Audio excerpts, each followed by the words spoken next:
Don, it's quite surprising to learn that your background and early years are very different from that voice that has become so familiar to us. Yes, yes, yes. Well, I was born in Trinidad in the West Indies, and I came to England, I think, when I was about 8. So I went from being a West Indian, Trinidadian, to being Geordie, to being this. What did your dad do? My dad was a politician. I didn't know him well because he died when I was quite young, but that's what he did. And that prompted you coming to England? Well, I suppose it was something to do with the move. I think that my mother felt she needed a change, and at the time, because of the Windrush and things like that, England seemed to be the place to come to. The promised land. Yes, it was indeed. At school, it was all about this glorious country. I mean, a different climate, a different culture.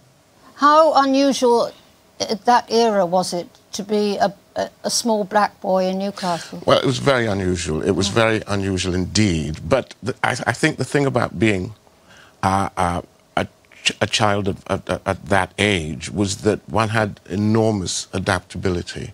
Very quickly, one could become part of the community. It was alien to me to be surrounded by all these white people, basically, because where I'd come from, there were very few.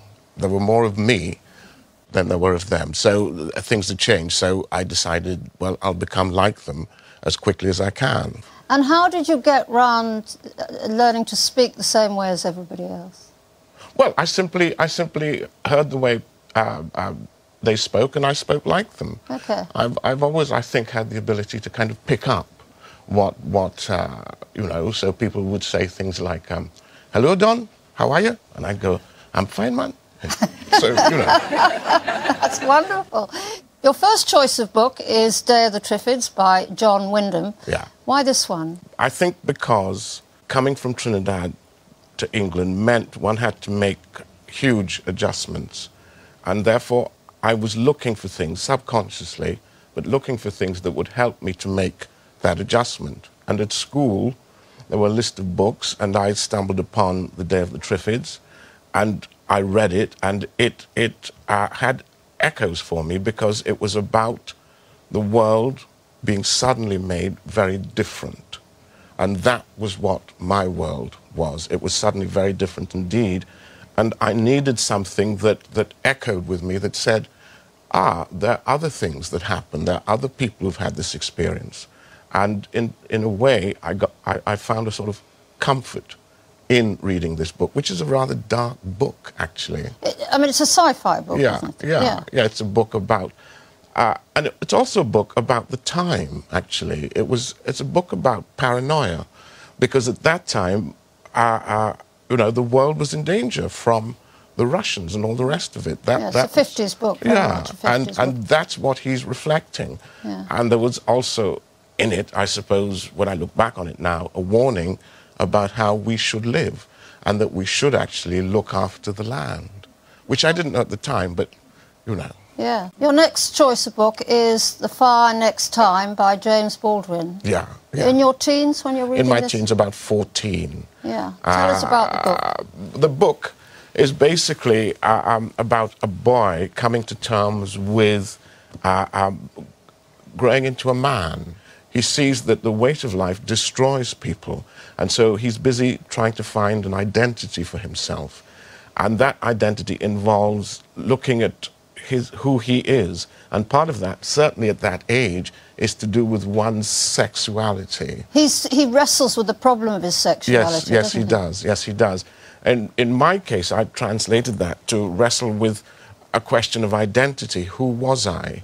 And that's what drew me to James Baldwin. Although I lived in Newcastle and he lived in Harlem, there was that essential isolation that I felt, really, and I could find comfort in his struggle to find a place of belonging. Was it difficult to achieve a dream of being an actor? You were a teenager, black, in Newcastle. What were your chances? Who knows? Yeah. One didn't think about chances. It was simply an ambition. So how did you go about it? I went down to the local theatre and I asked them for a job. And they looked at me and smiled kindly and thought, what a strange little boy this is.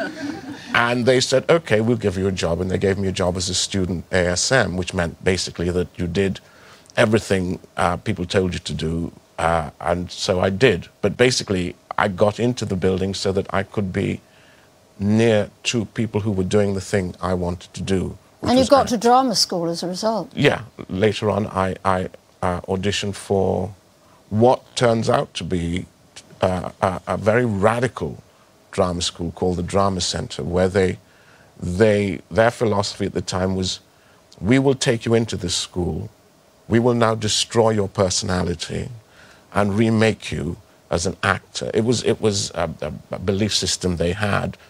It's very complicated, but they believed that personality was the thing that inhibited actors from being able to create other people. So whose personality have you got now? Well, now I can be... Who would you like me to be? No, I don't know. Well, this is me. This is me. This is me as far as I can tell. Along came Rising Damp for you. Yes, yes, indeed. And it came absolutely out of the blue. Rigsby, who's the main character played by Leonard Rossiter, is a despicable, racist, bigoted old man. Well, no. I mean, yes, on the one hand, but no on the other. In that the great thing about that character was he was so self-deluding that in the end one had a degree of sympathy for just how far outside of himself he was. Really, that was the greatness in it, I think. Let's have a look. He's the landlord and you're one of the tenants. There's something I don't understand about you, Sunshine. If you're the son of a chief, why are you called Smith? Well, that's not my real name. Of course it isn't. So what's your real name, then? I can't tell you that. My real name is known only to the elders. Oh. You see, my people believe that if a man has your name, that he can harm you, that he can take your name and work evil with it. Yeah, we got people like that in this country. We call them the police. Rigsby, you don't understand. Philip's name's Taboo. Well, if his name's Taboo, why can't he say so and be so secretive about it?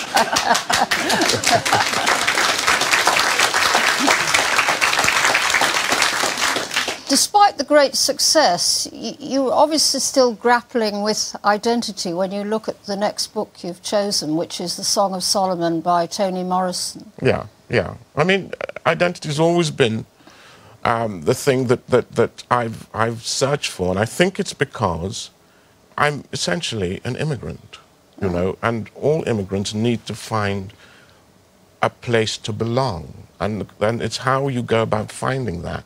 In my case, it would come through literature. It's a huge fable. It's a fable about people who are held in a kind of unhappy state, and how within that they find a way of expressing themselves.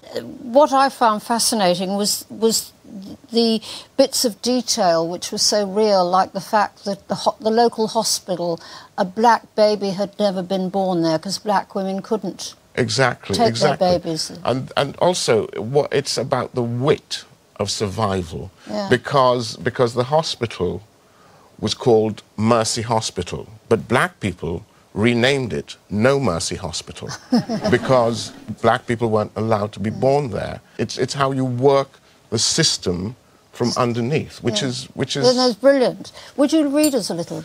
Yes, I will. Macon focused his eyes on his son. Papa couldn't read, couldn't even sign his name. Had a mark he used. They tricked him. He signed something, I don't know what. And they told him they owned his property. He never read nothing. I tried to teach him, but he said he couldn't remember those little marks from one day to the next. Wrote one word in his life, Pilate's name, copied it out of the Bible.